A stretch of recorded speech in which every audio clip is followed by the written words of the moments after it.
সকাল থেকেই হঠাৎ করে বন্ধ মেট্রো রেলের আগারগাঁও স্টেশন থেকে মতিঝিল স্টেশন। উত্তর থেকে ছেড়ে আসা মেট্রো রেল হঠাৎই আগারগাঁও স্টেশনে এসে থেমে যাচ্ছে।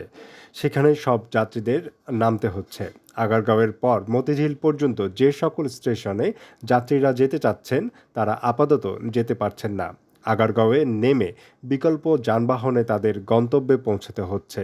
ফলে হঠাৎই চরম দুর্ভোগ পোহাচ্ছেন যাত্রীরা। মেট্রো রেল কর্তৃপক্ষ জানিয়েছে, ফার্মগেট অংশে খামারবাড়ি ইসলামী চক্ষু হাসপাতালের পাশে একটি পিলারের ডায়াক্টের একটি অংশে 4টি স্প্রিং থেকে একটি স্প্রিং সরে গেছে। ফলে সেখানে রুট অ্যালাইনমেন্ট উঁচু নিচু হয়ে গেছে। কর্তৃপক্ষ বলেন, একটি টেকনিক্যাল সমস্যা হয়েছে, সেটি সরানোর কাজ চলছে। ঘন্টা দেড়েক থেকে দুয়েক লাগতে পারে। ইতিমধ্যে কাজ শুরু হয়ে গেছে। এত অল্প সময়ের মধ্যে বিয়ারিং প্যাড নষ্ট হয়ে যাওয়া অস্বাভাবিক। এই বিষয়ে অনুসন্ধান করা দরকার বলে জানিয়েছে বিশেষজ্ঞরা।